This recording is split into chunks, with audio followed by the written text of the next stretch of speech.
하나님의 말씀은 사도행전 1장 2절입니다. 그가 택하신 사도들에게 성령으로 명하시고 승천하신 날까지의 일을 기록하였노라. 아멘. 누가는 사도행전을 시작하면서 자신이 누가복음의 핵심인 예수님에 관한 증거를 하고 있는데, 누가복음은 예수님의 생애에 대한 얘기를 했다면 사도행전은 그 이후에 일어난 일에 대한 얘기를 하고 있는데요, 특별히 그리스도의 생애에 관련해서 사도행전 1장 1절에서 보면 1절과 2절에서 5가지 동사를 사용하고 있습니다. 그러니까 행하시고 가르치셨고 또 사도들을 택하셨고 성령으로 명하셨고 승천하셨다, 이렇게 얘기를 하고 있습니다. 예수님의 생애에 대하여 이것보다 더 간결하고 적확한 표현이 없을 것입니다.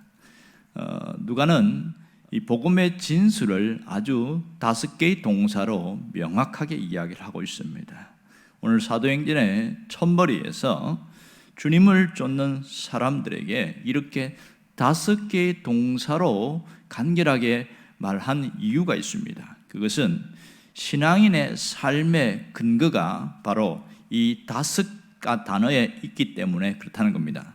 쉽게 말해서 우리는 주님께서 행하신 대로 행하고 주님의 가르침을 따르고 주님의 택하심을 입은 사도답게 주님의 메시지를 좇아서 이 세상을 살아가고 성령의 명령에 절대 굴복하면서 이 세상을 살되 삶의 궁극적인 목적이 세상이 아니라 영원하신 하나님의 나라에 두는 것이 우리 신앙인의 삶이기 때문에 그렇습니다.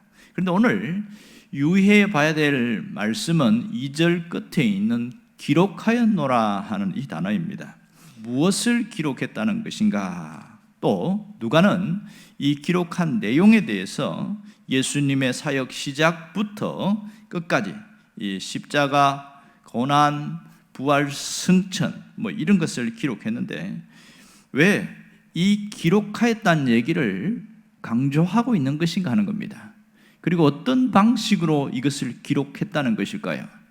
우리가 잘 아는 대로 편지 형태로 기록을 한 것을 알 수 있습니다. 그러면 하나님께서는 왜 누가를 통해서 이것을 기록하게 했느냐는 겁니다. 그 이유가 2절에 잘 나와 있습니다. 중간에 보면 성령으로 명하시고 이렇게 얘기를 하고 있습니다. 결국 이 기록 자체가 누가의 의도가 아니라 성령님의 의도라는 것을 우리가 알 수가 있습니다. 하나님은 누가를 통하여 사도행전을 기록하게 하신 것은 누가의 개인적인 편지가 아니라 이것은 성령의 명을 통하여 성령이 의도하시는 바를 전달하려는 그 목적이 있다는 것을 알 수가 있습니다. 결국 성령께서 나 자신을 도구로 사용하셨다, 이것을 알 수 있죠. 이렇게 보면 이 누가가 기록한 사도행전은 누가의 메시지가 아니고 성령의 메시지입니다. 그러니까 이 우리가 읽고 있는 성경 자체가 바로 하나님의 메시지요, 성령의 메시지인 것을 분명히 깨닫게 되어집니다. 오늘 이 사도행전은 성령의 명을 통하여 성령의 의도하신 바를 전달하려는 그 목적이 있습니다. 오늘 데오빌로에게 이 편지 형태로 쓰게 한 이유가 있다는 것이지요. 그것은 넓은 의미로 성경을 기록한 목적과 거의 비슷하다고 볼 수 있습니다. 오늘 그 메시지의 내용이 무엇일까요? 바로 예수님에 대한 이야기입니다. 이 예수님에 관한 확실한 증거를 말하려는 것이 분명한 목적입니다. 그러니까 이 메시지의 목적에는 몇 가지를 정리할 수 있는데요, 하나는 예수님이 하신 일을 드러내기 위함이라는 겁니다. 예수님의 모든 과정을 지켜본 사도들을 통하여 그것을 드러내려는 것이고요, 또 하나는 하나님의 나라의 일을 나타내려 하는 것이죠. 하나님의 일을 나타내는데 누구를 통해서? 오직 성령님이 먼저 믿은 자들을 통하여 그 일을 하겠다는 겁니다. 그리고 성령님께서 주도적으로 일을 하시는데 하나님 나라의 확장이 어떻게 이루어가는가 하는 것을 보여주려는 의도가 여기에 정확하게 있는 것을 알 수 있습니다. 자, 수많은 사람들이 성경을 압니다. 또 성경을 읽기도 합니다. 그런데 어떻게 바라보고 어떻게 평가하고 있을까요? 많은 사람들이 성경은 인간의 작품 중에 아주 최고의 작품이다 이렇게 생각하는 분들이 많습니다. 그러니까 하나의 종교 경전 정도로 취급을 하는 분들이 있지요. 어떤 분은 예수님은 사랑의 실천자고 성경은 우리 삶에 좋은 어떤 지침서가 있다 이런 정도로 생각하고 있습니다. 교회를 다니는 사람들 중에서도 성경은 하나님의 말씀이라고 믿는 사람들이 다가 아니라는 것을 알 수 있습니다. 그 중에 어떤 사람들은 안 믿어지는 것 때문에 교회는 다니지만 못 믿겠다 이런 분도 있습니다.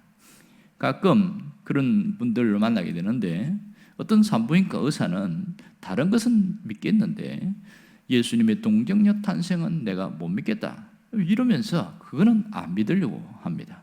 왜? 과학적이지 않다는 이유로 말입니다. 그리고 어떤 고등학교 과학 선생님은 이런 얘기를 합니다. 성경에 수많은 기적이 나오는데 그게 정말 과학적으로 증명되게 맞냐? 이러면서 따지고 들고 이 믿을 수 없는 사실을 믿으라고 하니까 화가 난다 이럽니다. 그분이 한 번 교회를 다니다가 뛰쳐나온 적이 있는데 그것은 목사님이 노아 홍수는 사실이다 이 얘기를 했나 봐요. 도저히 말도 안 되는 얘기를 목사님이 설교하니까 화가 나서 못 견뎌서 뛰어나왔다 이런 얘기를 하는 겁니다. 제가 어떤 책을 읽어보니까 어떤 평범한 주부 중에서도 이런 분이 있더만요. 예수님의 오병이어 기적이 믿어지지 않아서 교회를 얼마가 안 다니다가 그만두었다 이런 분이 있어요. 오병이어의 기적이 왜 안 믿어지냐? 이 황당한 얘기를 어떻게 믿으라는 얘기냐? 그래서 자기 친구들, 안 믿는 친구들에게 이 얘기를 했더니 아마 그거는 고래고기를 잡아가지고 그렇게 나눠준 게 아닐까, 그렇게 우스갯소리를 그렇게 하더라는 겁니다. 그만큼 이런 사건이 안 믿어져서 교회를 오랫동안 멀리 했는데 결혼을 해서 아주 시간이 한참 지난 다음에 아는 언니의 인도로 어쩌다가 교회를 가게 되었습니다.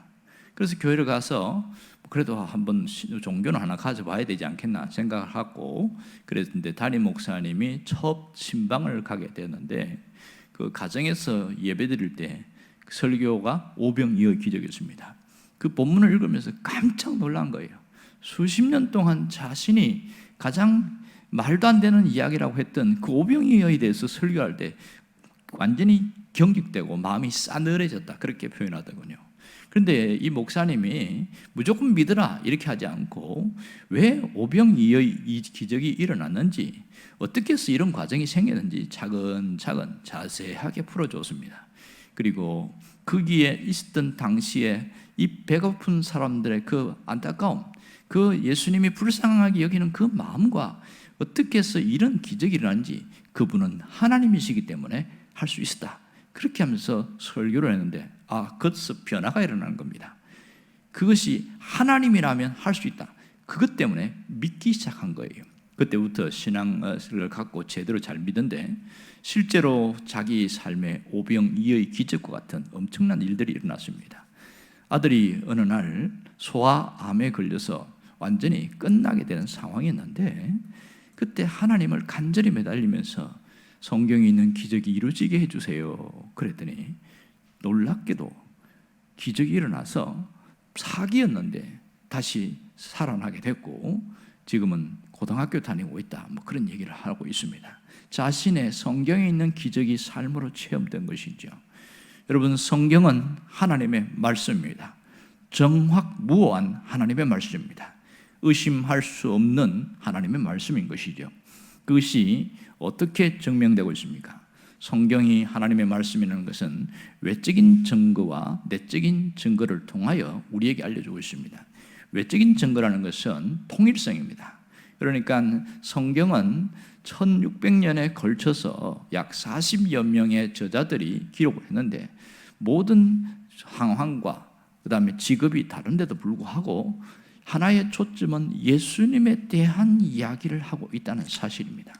두 번째 외적인 증거는 이 성경의 예언 성취입니다. 예수님에 대한 예언이 그대로 이루어졌고, 또 하나는 고고학적인 증거들이 드러나고 있고, 그리고 먼저 믿은 사람들의 신앙 고백을 통해서 이것을 증명해 주고 있습니다. 다윗의 고백을 통해서, 또 사도들의 고백을 통해서 이것을 분명히 이야기하고 있습니다.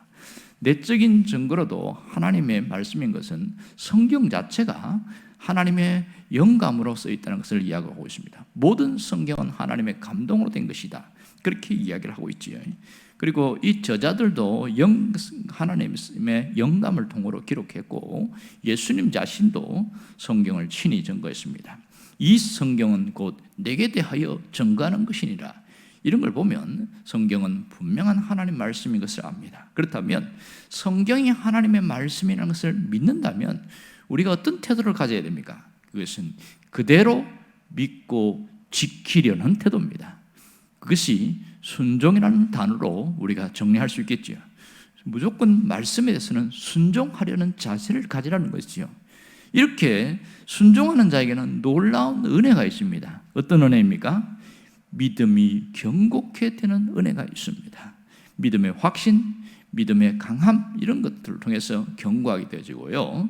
또 하나는 두려움이 없이 사는 은혜입니다. 이 성경을 통해서 천국신앙, 내세신앙을 갖게 되어지면 두려움이 없어지게 되는 것인 거죠. 그리고 이기는 자로 사는 은혜가 있습니다. 시험을 이기고 환경을 이기고 형편을 이기고 나를 이기는 자로 살아가게 되는 것입니다. 그렇다면 오늘 우리가 무슨 결심을 하고 살아가야 될까요? 그것은 성경을 사랑하시길 바랍니다. 오늘부터 성경을 가까이 하겠다는 그런 결심을 하기를 원합니다. 바라기는 1년에 1독 결심을 하고 새해를 시작해서 마지막 연말에는 성경을 1독을 할 수 있도록, 그렇게 하면 정말 성경을 사랑하는 것이 증명이 되지 않겠나, 이런 생각을 합니다. 오늘 여러분들이 오늘부터라도 성경을 가까이 하고 성경을 읽으면서 그 속에서 하나님이 내게 주시는 말씀, 내게 주시는 교훈을 붙들고 살 수 있기를 주의 이름으로 축원합니다. 기도하겠습니다.